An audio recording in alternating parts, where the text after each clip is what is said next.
Le CAC 40 signe un parcours en dents de scie aujourd'hui, mais finit presque la séance au plus haut à plus 0,23% vers les 7948 points et près de 2,7 milliards d'euros échangés dans une actualité, ma foi, plutôt calme. La situation est plus contrastée outre-Atlantique avec un Dow Jones qui se replie de 0,4% à 17h45, mais un Nasdaq en progression de 0,1%. La chaîne américaine de grands magasins Macy's progresse de 4,5%. Alors l'entreprise a publié des résultats décevants, mais elle a également annoncé la fermeture de 150 points de vente d'ici à 2026, soit 30% de ces magasins. Du côté des valeurs en hausse à Paris, eh bien c'est GTT qui évoluait à plein gaz. Le spécialiste du transport et du stockage des gaz liquéfiés a publié de très beaux résultats. 2023, un chiffre d'affaires consolidé de 428 millions d'euros en hausse de 39% et un EBITDA qui a grimpé de presque 46% pour atteindre 235 millions. Bouygues était lui solide également sur le CAC 40 grâce à de bons chiffres 2023 avec un résultat opérationnel courant des activités qui atteint 2,41 milliards d'euros en hausse de 19% sur un an et de 11% en proforma incluant Equans sur l'ensemble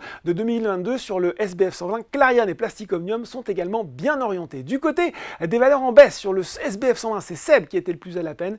L'autre gadin du jour est signé Eurofins Scientifique dont les chiffres 2023 ont déçu l'an dernier. L'EBITDA ajusté s'est établi à 1,36 milliard, soit une baisse de 9,9% et le chiffre d'affaires a reculé de 2,9% à 6,5 milliards. Dans une note, les analystes de Jefferies, ils s'inquiètent en particulier de la faiblesse du flux de trésorerie disponible à 626 millions et regrettent la réduction prononcée du dividende annuel.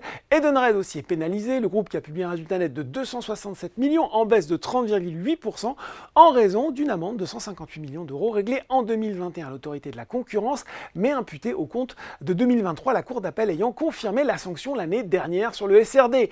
Casino poursuivait son rallye haussier, plus 43%, alors que c'était justement l'inverse pour Rallye, moins 50,6%.